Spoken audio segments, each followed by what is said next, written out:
নমস্কার বন্ধুরা, সীমার রান্নাঘরে সবাইকে আমন্ত্রণ। আজকে আমি বানাবো থোর ঘন্ট। এটা একটা বাংলার সাবেকি রান্না, তবে আজকে আমি বানাবো ছোলার ডালের বড়া দিয়ে। তো চলুন দেখে নেওয়া যাক আজকের রেসিপি।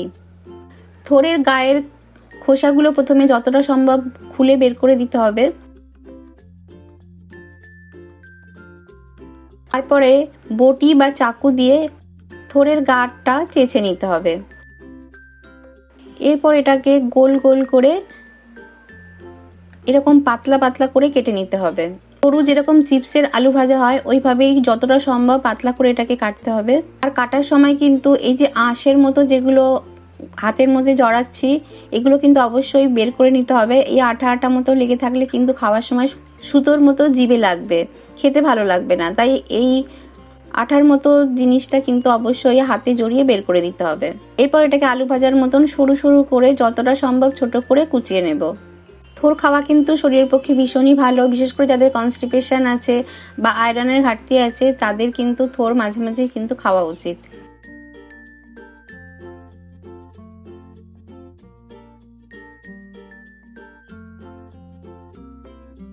পুরো থোরটা আমি কুচিয়ে নিয়েছি। এবারে এর মধ্যে দিয়ে দিলাম 1 চামচ নুন। নুনটা দিয়ে খুব ভালো মতো আমি কষলে কষলে এটাকে মেখে নেব। নুনটা দিলে থোরটাও যেমন নরম হয়ে যাবে, থেকে জল বেরোবে, যাতে এর মধ্যে যে কষটা থাকে সেই কষটা বেরিয়ে যাবে। এটাকে নুন মাখিয়ে আমি আধ ঘন্টা রেখে দিচ্ছি। ছোলার ডাল আমি 3 ঘন্টা ভিজিয়ে রেখেছি। যদি আপনাদের সময় না থাকে একটু গরম জলে 1 ঘন্টা ভিজিয়ে রাখলেও হয়ে যাবে। দেখুন ডালগুলো খুব ভালো মতো ফুলে গেছে। 1 চামচ নুন দিয়ে এটাকে আমি মিক্সিতে পিষে নেব।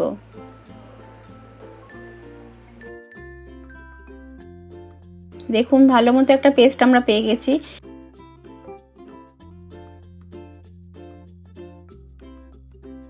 এবার এর মধ্যে দিয়ে দিলাম 1 চামচ হলুদ,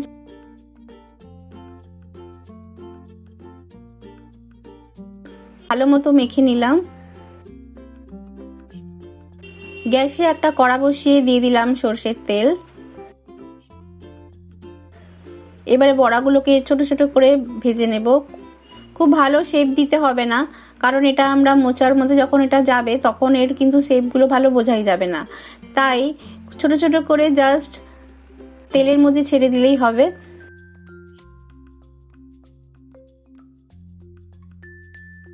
এইভাবে বড়া দিয়ে বানালে থোর ঘন্ট খেতে কিন্তু খুবই সুন্দর লাগে।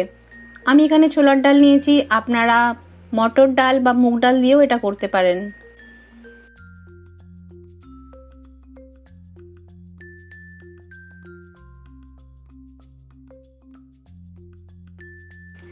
দুটো পিঠ এপিঠ উপর সেঁকে আমি এগুলোকে তুলে ফেললাম। যেহেতু খুব ছোট ছোট ভাবে বড়াগুলো বানিয়েছি তাই সময় লাগবে না, 1-2 মিনিটের মধ্যেই বড়াগুলো ভাজা হয়ে গেছে। এবার আমি এগুলোকে তুলে সাইডে রেখে দিচ্ছি। এবার ওই তেলের মধ্যেই দিয়ে দিলাম 2টো শুকনো লঙ্কা ছিঁড়ে, একটা তেজপাতা, 1 চামচ সাদা গোটা জিরে, একটু নাড়াচাড়া করে নিলাম। দিয়ে দিচ্ছি একটা মিডিয়াম সাইজ আলু ছোট করে কেটে রাখা। আলুটাকে আমরা কয়েক মিনিট ভেজে নেব। চাপা দিয়ে আমি 1-2 মিনিট এটাকে সিদ্ধ হতে দেব। ঢাকনা খুলে আবার আমি দেখে নিলাম আলুটা। এবার এর মধ্যে দিয়ে দিচ্ছি টমেটো কুচি, দিয়ে আবার কিছুক্ষণ নাড়াচাড়া করে দিলাম। এর মধ্যে এখন দিয়ে দেব 1 চামচ নুন। আরও 2 মিনিট নাড়াচাড়া করে দিয়ে আমি গুঁড়ো মশলাগুলো দিয়ে দেব। দিয়ে দিলাম 1 চামচ হলুদ গুঁড়ো, 1 চামচ লাল লঙ্কার গুঁড়ো, 1 চামচ জিরে, 1 চামচ ধনে,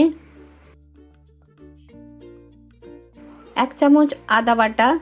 সামান্য একটু জল দিয়ে আমি মশলাটাকে কষিয়ে নেব। 2-3 মিনিট ভালো মতো নাড়াচাড়া করে নিলাম। এবারে ঢাকা দিয়ে আরও 2 মিনিট আমি কম আঁচে এটাকে রান্না করব।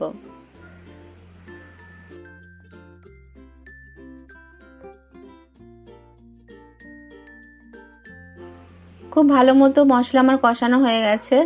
এবার এর মধ্যে দিয়ে দিচ্ছি আমি থোরটা পুরো ভালো মতো জল চিপড়ে কড়ার মধ্যে দিয়ে দিলাম।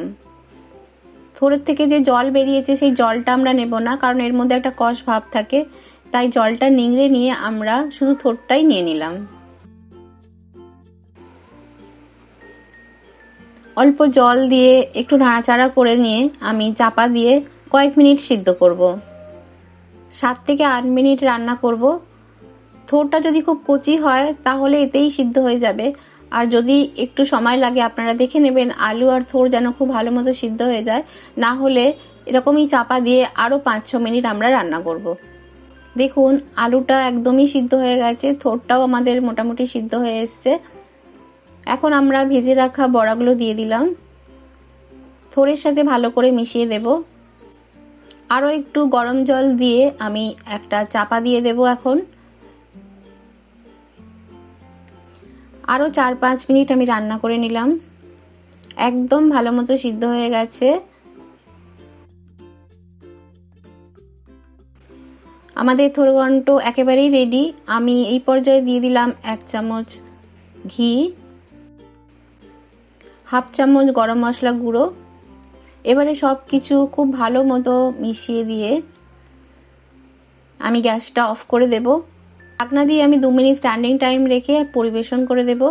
এভাবে থোরঘন্ট বানিয়ে দেখুন, ভীষণই ভালো লাগবে।